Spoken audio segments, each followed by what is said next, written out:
2023-cü ildə isə Avropa İttifaqı nəhayət Apple məcbur etdi və iPhone-lar USB-C portuna keçdi. Lightning dövrü başa çatdı. Yeni xətt isə ümumilikdə keçən ilə çox bənzər görünürdü. Yenə də 4 model var idi. iPhone 15, onun böyüdülmüş versiyası iPhone 15 Plus, iPhone 15 Pro və xəttin ən böyük və ən əsas flaqmanı iPhone 15 Pro Max. Əvvəlki nəsil Pro'ların əsas fəndi artıq bazı iPhone 15-ə də keçdi. Bu Dynamic Island idi. Artıq aktual xəttdəki bütün iPhone-lar dinamik adaya sahib idi.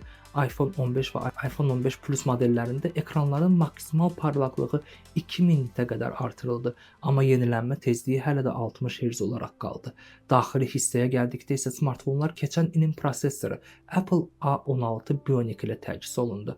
Bazı modellərdə əsas kamerada yeniləndi və 48 megapiksellik sensor aldı. Amma USB-C portu bütün modellərdə eyni deyildi. iPhone 15 və iPhone 15 Plus USB 2.0 ilə kifayətlənirdi. Pro modelləri isə USB 3.2 Generation 2 istifadə olunurdu. Bu da məlumat ötürmə sürətinə açıq fərq yaradırdı.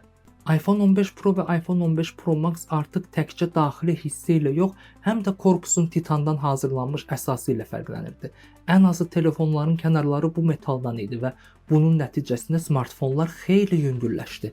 Bu isə telefonun yeni, biraz daha qalın batareya səbəbindən azca kökəlməsinə baxmayaraq baş verdi.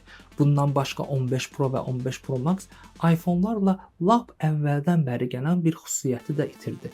Səssiz rejim açarı artıq yox idi.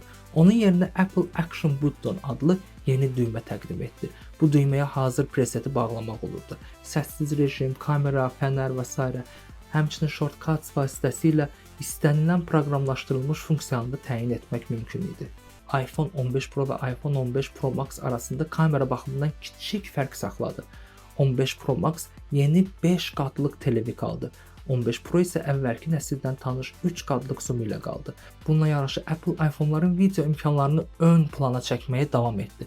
Pro modelləri 4K 60 FPS video çəkilişini ProRes kodekində dəstəklədi. Amma ProRes əsasən peşəkar mühitdə istifadə olunur və videolar çox böyük həcmdə olur. Konkret olaraq iPhone-da 1 dəqiqəlik 4K ProRes video təxminən 6 GB yer tutur. Məhz buna görə də Pro modellərindəki sürətli USB-C 3.2 çox yerinə düşdü. Xarici SSD qoşmaq mümkün oldu. Elə buna görə də bu telefonlar kontent çəkilişində hətta kinoda belə daha tez-tez istifadə olunmağa başladı. Məsələn, yaxın vaxtlarda çəkilən 28 il əvvəl filminin bəzi səhnələri məhz iPhone 15 Pro Max ilə lentə alınıb.